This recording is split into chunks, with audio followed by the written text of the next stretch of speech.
This is the Granite Beat, a podcast where we highlight New Hampshire journalists, ask them about recent stories they've published, and about what it's like to cover their corner of this small and interesting state. I'm Julie Hershan Hart, and I'm here with Adam Drapcho. Hello. If you played high school sports in the Lakes region, or Northern New Hampshire within the past 2 decades, it's almost guaranteed that Joshua Spaulding has published your name at least once. He has worked for 20 years as a sports editor for the Salmon Press, which publishes weekly newspapers throughout central and northern New Hampshire, and currently directs and produces sports coverage for 11 newspapers. Over the years, he has chronicled the stories of promising young athletes, some of whom have risen to professional or even Olympic competition. Thank you for joining us, Josh. Thanks for having me, guys. Josh and I go way back. My first full-time job in journalism was with Salmon Press newspaper, the Baysider, and the Granite State News. And Josh's desk was right around the corner from mine. So I would like to add a few things to Josh's intro. He's a proud alumnus of the UNH Wildcats marching band.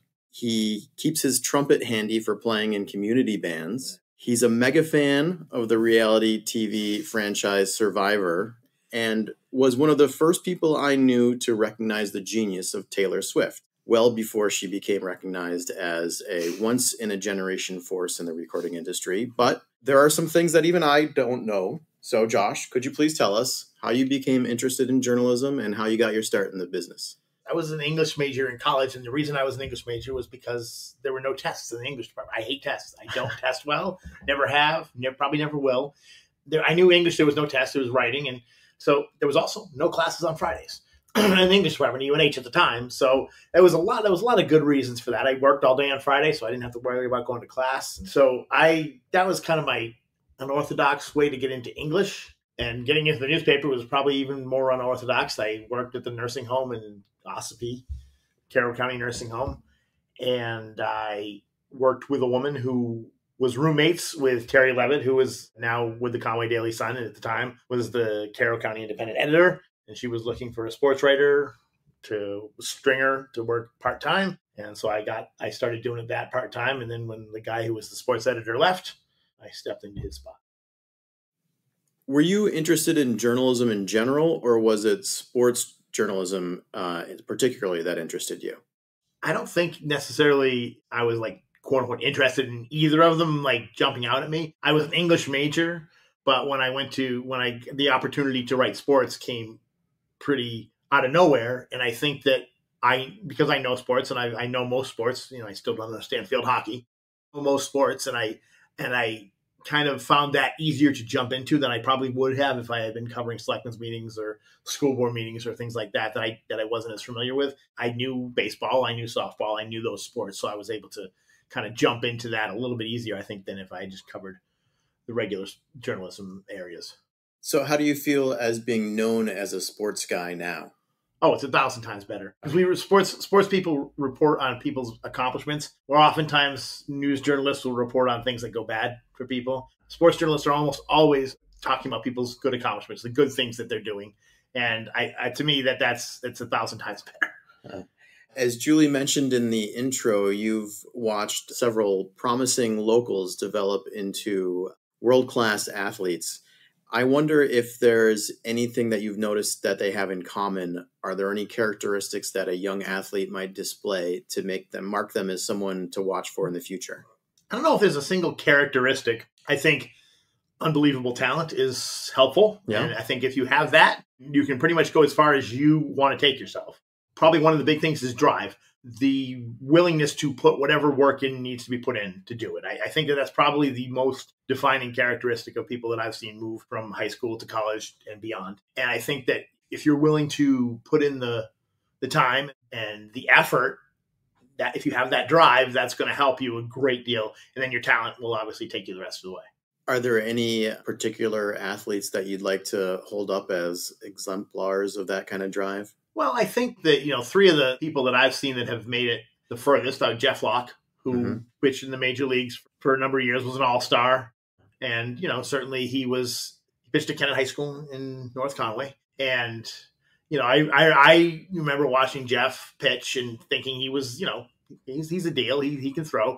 And that first game of his senior year, they had about, I want to say 18 or 19 scouts standing behind the backstop of his first, because that's the only time they knew he was going to pitch, was the first game of the year. And, because you don't know in New Hampshire, you don't know when you're going to, and the game was moved to a JV field because the varsity field wasn't ready. So it was this old dilapidated field on the other side of the railroad tracks and at Kennett High School. And they're playing there, and it's dreary. And the coach was almost like, I don't want to start him because I don't want him to get hurt, but I can't not start him because they're all here to see him. Yeah. So, he was one of them. Leanne Smith, who also went to Conway, who also went to Kennett High School. Kenneth's going to be a pretty big topic on this one because she was a 3-sport athlete in high school and was an Olympic skier. She 2010, 2014. She didn't, while she excelled at skiing, she was also a very good soccer goalie, and she was a great shortstop on the softball team. She also was club skiing all over the United States, but made time to ski for Kennett for the high school because she wanted to be part of her team. So she made the time. She had the energy and the ability to make the time to say, hey, I want to do this. And the other one, also from Kennett, is Sean Doherty, who is now a 3-time Olympian and in the biathlon, and he was a cross-country skier. And he was cross-country skier at Kennett. He's a biathlete now. And he is the same thing. He was one of those kids that he was in the cross-country skiing, he was just minutes ahead of everybody. And it was very obvious that he was a good skier. And once he put the shooting part into it, you probably go a little bit further in those sports that are that it might be a little less recognizable. If you're willing to put in the time to work on those type of sports, it's probably going to help you. I remember when Jeff Locke was drafted by the Atlanta Braves. Atlanta Braves, okay. Yeah. And he gave you a bat that he had signed, and it was in a nice case. He had a bat made of me. Lloyd Jones at the Conway Daily Sun had one as well. A few of his coaches and stuff that we had. It was engraved with his name and his, thanking us for the coverage over the years that we did it. Yeah, it's still in my office. I thought that was a remarkably classy move for someone who's probably just 17, 18 years old. He was. And the AD at the time, who also always says, I'm pretty sure that's his sister's influence on him. Okay. Because his sister was very, important in his life. The AD at the time was saying, I'm pretty sure that's where that came from. That influence came from his sister. All right. Well, thank goodness for sisters. I went to school with both Jeff and Leanne, so it's so nice to hear you talk so highly of them. I followed their careers, but I didn't know that story about the bat gifts. Yeah. That's a really sweet story about Jeff. Yeah, he did that at Sports Awards that year. It was total shock to Lloyd and I, particularly. Like, we were like, oh wow, that's not how we expected. So we are fascinated by your coverage of the Olympic Games. I know that many, many local journalists have watched Olympic broadcasts and wish that there was a way that they could be covering it, and you figured out a way to make that happen. Could you tell us when you first proposed covering the Olympics and how you got the approval to do it? I didn't propose it so much. So as just said, I'm going to do it. It was it was 2012. And I'm on because of Leanne and Sean and these people that are skiing at high level, I got myself on just a normal press list for a U.S. ski team. And so they send out press releases of the U.S. updates and things like that. And I subscribed to that press list, and they sent out a thing saying credentials are open for Sochi for 2014. I'm like, I figured Leanne was going to be there. And at the time, Sean was a long shot to make it, but there was a possibility that he might make it. He was still in high school or just finishing high school. And I said, why not? It doesn't hurt to apply. Just put your name out there and do it. And so I did, and I got a call from a woman in Buffalo who worked for a newspaper in Buffalo, and she asked me a bunch of questions about what I was going to do, what my plan was, what was going to happen when I was there, who I was covering, what I was covering, all sorts of questions. And and she said okay. And she thanked me and she hung up. And I was looking, and I know that I looked at the list, and weekly newspapers are pretty far down on the list of priority. So I'm like, I'm probably not going to get it, but it didn't hurt to put my name out there. And I got it. And I think it probably had something to do with it being in Russia, that maybe some other people weren't so keen on going, that there may have been an extra credential or two lying around that they had. So when I got there for Sochi 2014, I said to my bosses, I said, I have this opportunity. I have to take it. And they're like, oh, of course. And of course, the next thing was I wasn't going to, because this was my thing, this wasn't their thing. I set out that I was going to raise the money to do this, and I was going to pay it on my own and figure out a way to do that. And what I did is the communities, particularly at that time, I wasn't covering as much as I am now. I covered just in the general vicinity from Plymouth over to Wolfboro area. So there was a lot of fundraisers and it happened and people donated money and then the company matched everything that I raised up to $5,000. So at the time I raised enough money with that matching to actually pay for the second trip to the Olympics basically on its own. So I never counted on the company paying my way. I kind of raise my own money and do it. And at the same time, I also do my normal job while I'm there. So I have to write the stories about what's going on here. If coaches are sending me information, I still write all because I'm the only person in the sports department. So I'll write my own stories about what's going on here, and then I'll write what's going on at the Olympics, and I'll spend a lot of time just writing while I'm there, just sitting in the media center, writing. So just doing what you normally do, but in a much fancier venue. No, I don't know if it's fancy. It's just a very large room. It's a big old room with a lot of desks. And how many Olympic Games have you been to, and how many more do you think you might see? I've done 4. So I did Sochi and Pyeongchang were my first 2, and I skipped. I didn't do the Summer Olympics because I didn't think there was much local connection to the Summer Olympics. There's not as much as the Winter Olympics. But on a whim, I decided to apply for Tokyo in supposed to be 2020, and I got approved for that after another interview. I got kind of lucky in that I had to do an interview. Like once I'm in for winter, I don't have to interview anymore. So I did the interview the first time, and I haven't interviewed for winter since. But I had to do an interview for Tokyo in the summer, and I got lucky. The guy who interviewed me was the sports editor for the Boston Globe, and he and I had worked pretty closely while we were in Pyeongchang because we covered a lot of the same stuff. So he knew how hard I worked and how much time I put in and all the stuff I was doing. So he had a pretty good idea of that. He says, it'll probably help your cause that I know you. He says, I can't say it's going to, and I got approved for Tokyo. So Tokyo was my 3rd, and then Beijing last February was my 4th. I got approved for Paris in 2024. So I will do that, and then we'll go from there. I mean, obviously, you never know. I really want to get through to Italy in 2026. I've covered 3 Winter Olympics. None of them have been in winter places. There was palm trees in Sochi. Beijing. Beijing, we got a big snowstorm like the 3rd or 4th day. But other than that, the area around Beijing, Pyeongchang weren't really covered in snow until you get up to the mountains and you get a thing. So I kind of want to cover the Winter Olympics in a winter area. So I'm kind of hoping that I can get through to 2026. What are some of your favorite memories that you'd like to share, particularly around cultural experiences during your international travels? Oh, I think the biggest thing that forever will stand out as far as that stuff goes, non-sports, non-anything, is going to the DMZ between North and South Korea. They offer these tours, these free tours to the media where they put us on a bus and we drove up into the DMZ. We stopped at the DMZ museum, and then we went out to this lookout type point place, and from there you could just look out. It's still the wallpaper on my desktop computer or my laptop computer, and you can look right out and you could see. They said, you can see the guard stations up in the mountain coming down, and you can see right where the line was between North. And they're like, that line, that mountain is in North Korea, and there's just fenced, these miles of beautiful beaches with all fenced all around because nobody can go on them because they don't want anybody swimming out of one, going into the other. So there's fences and this.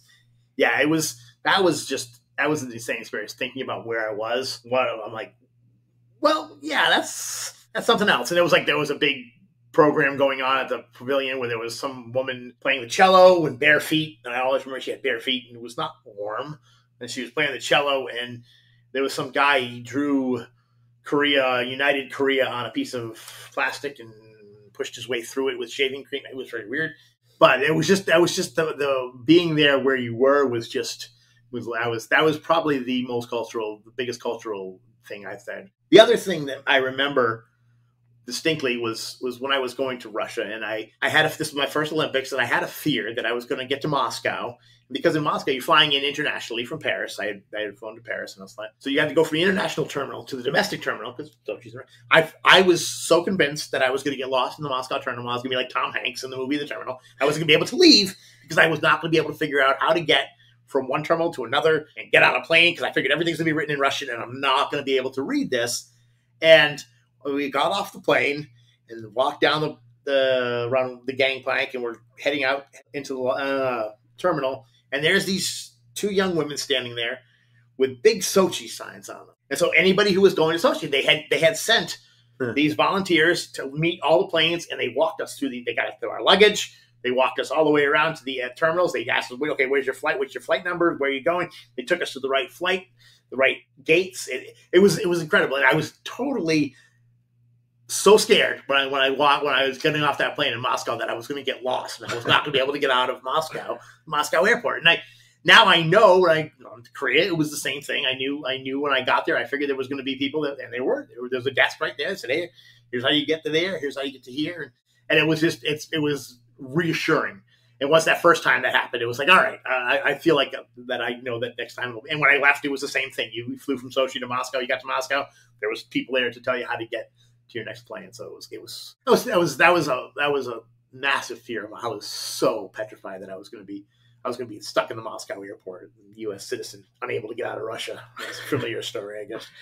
So once you make it to the games, what is that experience like? What's it like to watch these events, happen right in front of you? Well, it's interesting because some of them, like my favorite winter sport is alpine skiing, and it's when you're at the Olympics, you don't see the entire race like you see it just like you would see it here on TV because the course is so long, particularly on those downhills and the giant slaloms and super Gs. The course is so long that you can't see from the bottom. You can't see the bottom of the top. It's just not feasible. All you see in person is the end of the race, the person coming down around the last couple of gates or the last corner. So you're watching the rest of it on TV. And if either you're in the media center watching it or you're out in the corral out front or in the media tribune or whatever, but you're watching it and you're watching a big, huge TV up on the side of the mountain. And that's for skiing. Once you get inside for hockey and figure skating and curling and those things, it's pretty cool to see, some of these, I remember that Sochi, that first year, like Zdeno Chara was on one of the Olympic teams and you're like, yeah, that's pretty cool, but it's just like being at a Bruins game, except for you're there as a member of the press and you're watching the game that way, but it's not, it's here. If I'm covering a ski meet, I can basically see the whole race because the courses aren't as long. However, if I'm there, I know I'm not going to see the whole entire thing. I'm going to see what I can see from where I'm sitting. So what makes it worth it to go all the way there? Oh, it's just an experience. Just these are the best people. Then you get to interview them too. Afterwards in person, you can sit down and they come through the line, and there's a whole spot where you can stand. I mean, getting to interview Lindsey Vonn was one of the highlights of my. I mean, I was in a group of people. It wasn't like it was just me and Lindsey Vonn, but it's Lindsey Vonn, and she's a foot and a half away from you, and you're like, oh my, yeah. Wow, yep. The same with Michaela Schifrin. Michaela Schifrin is the same way. They're both such incredible personalities that they draw hordes of media to them, and they handle it so very, very well in the way that they deal with. I mean, Michaela Schifrin, as everyone knows, had a horrible experience in Beijing. Yeah, she talked about it. She came down the mountain and she talked about it. And that's not the easiest thing to do. And everybody, she knew that everyone was going to be asking her questions and going to be talking about this. And I love that you get that access in that situation. You can be right there with them, Bodie Miller in Sochi as well. These people that are just the best of the best. And they're like, and you're talking right to them, directly and they're answering questions. And I like that aspect of it. I like that you can just be right there and you can, and it was tough during COVID. It was a little bit different during COVID, but I thought that, it was still better than being here watching it and trying to write a story from game notes that are provided by the team or whatever. Do you have a particular competition or ski run that sticks out in your memory?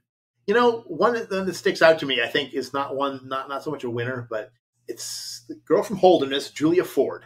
And she wasn't supposed to make the Olympics. She was a last minute addition.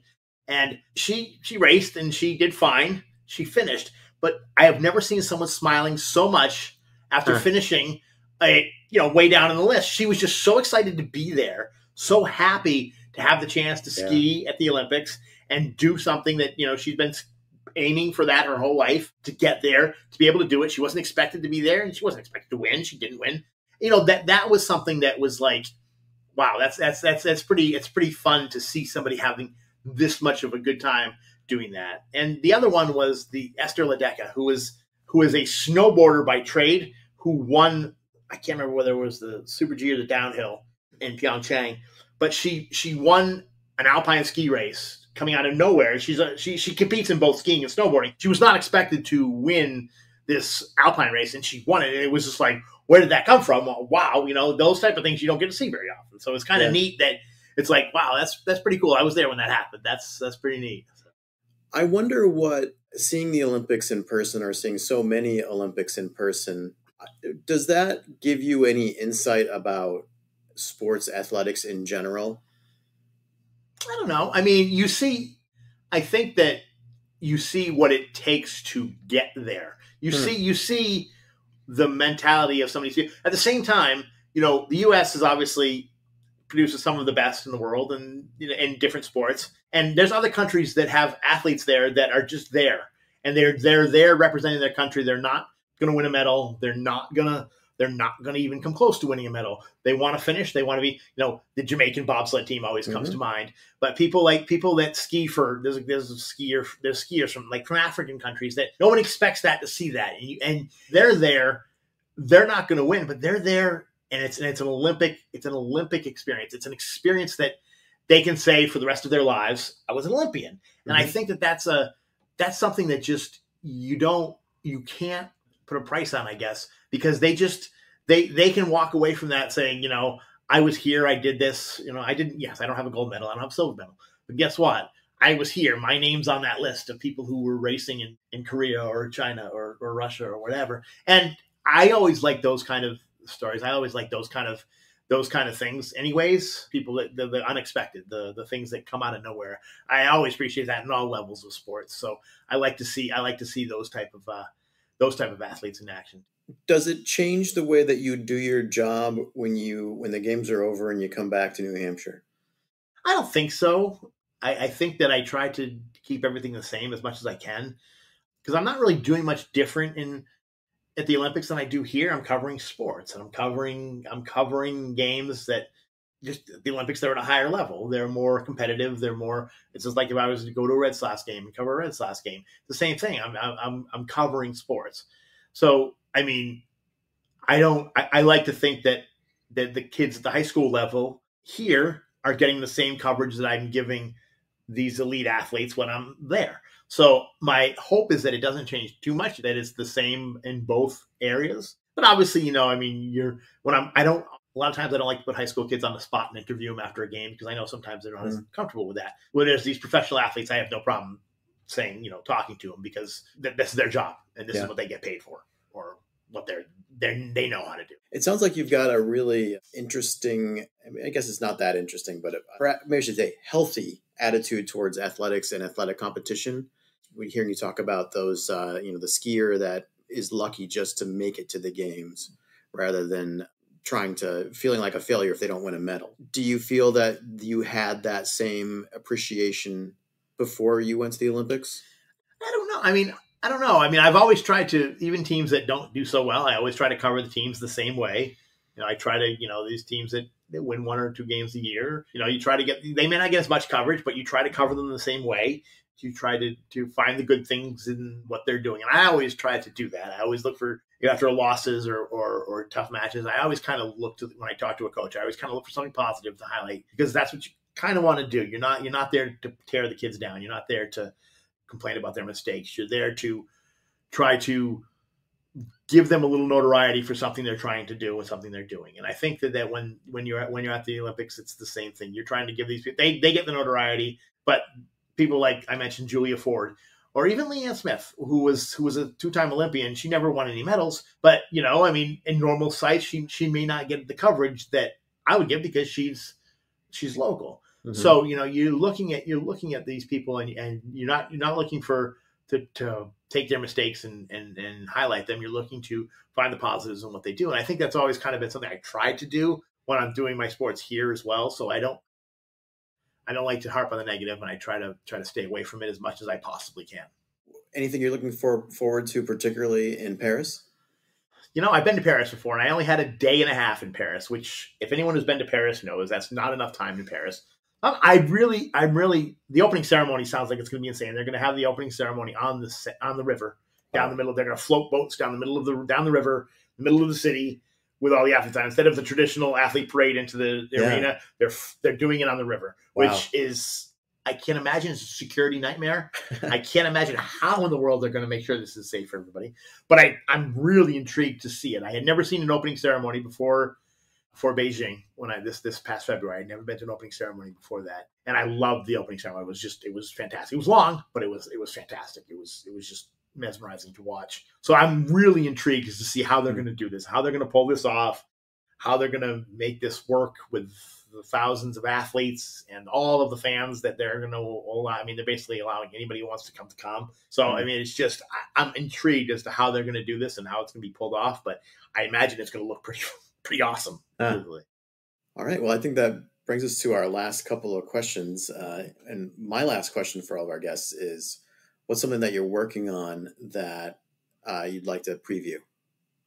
Working on covering sports, man. Sports season started last week. I got some pretty good teams this year. I think obviously defending champions in Prospect Mountain softball, and Newfound girls track, and some of those, up north. I have a couple other teams that are pretty solid as well. So I'm looking forward to getting everybody outside in spring sports. I think that's everybody's tired of the gym, so I'm glad that. Yesterday we had the first baseball, softball games, like the first track meet today, getting everything going and stuff. I'm not hyping one thing. I'm just saying it's time for the spring sports. Okay. I remembered a question I meant to ask you already. How many games do you go to in a year? A school year? And one year I counted them, and I haven't counted them in a few years. One year I counted them, and I came up with like 300 or something. Oh my gosh. But that was, it was 250 or so. But that was the year I went to the Olympics. So I missed 2.5 weeks. So, but I mean, it's traditionally, there's a game every day for, in this fall season, you're going from the end of August to the end of October. The winter season, you're going middle of December to March. Spring, you're going from April to June. So there's at least one game every day, 6 days a week. Sometimes there's days where you go to 2 games because there's one at 4 and there's one at 6 or something like that. So yeah, I would guess somewhere in the neighborhood of between 250, probably be a good neighborhood area. What do you continue to learn about sports by going to these games? And I should say, as I get older, I find that high school sports get continually more interesting to me, and that I find more things to look for. And I wonder how you would approach that. What keeps these games interesting to you? Well, I think that you have to find something. You have to find something to write about. You have to find a little something in there that's going to make the story a little more interesting than just the team won 5-2 or whatever. So I mean, I don't know if there's ever one thing that I look for, but I think that I just like seeing the evolution of the kids when you see them as freshmen, and then it's what seems like a year and a half later they're seniors, or in some cases it seems like they've been there for 6 years and they're only sophomores. So you see them. Some of these kids play 3 sports, and you see them kind of move across those 3 sports over 3 or 4 years. You see things like that. I kind of like that. I like to see the growth of the kids and where they started, where they end. A lot of times they're better when they end than when they started. Yeah. Not every time, but so I mean, I like to see that. I like to see the way the kids progress from their freshman year to their senior years and what their plans are to move on beyond that. So, any advice for aspiring sports journalists? I like that newspapers obviously are a tough business right now. It's not easy. You all know that just as well as I do. But I think that what you should be doing is focusing on what you want to do. Like, don't think that just because you're a basketball player, you can only write about basketball. Write about what you want to write about. Come on, or take a chance. Offer up your services to someone like me or another sports reporter. I've had kids who want to write that. Randy Booth, you remember Randy Booth? Yeah. He worked for the Laconia Citizen. He worked for me when he was in high school. He came to me and said, "Can I cover some games for you? I'm interested in journalism." And he went to college for journalism, and he wrote for me when he was in high school.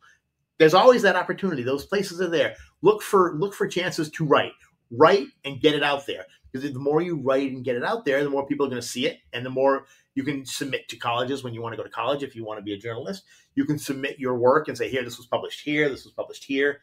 Just write write about whatever you feel like you want to write about, and put it out there so that people can see it.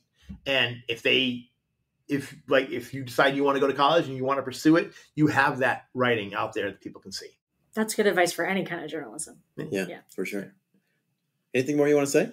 No, thank you very much. I appreciate you guys having me. Yeah, it's been a lot of fun. Great. All right. Cool. Thanks a lot. No problem. Thank you.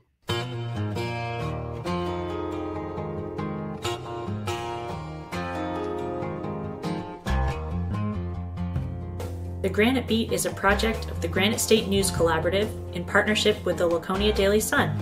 We record at the Lakeport Opera House, and our theme music is composed by Bob McCarthy. Thanks also to the Marlin Fitzwater Center at Franklin Pierce University for editing and other support.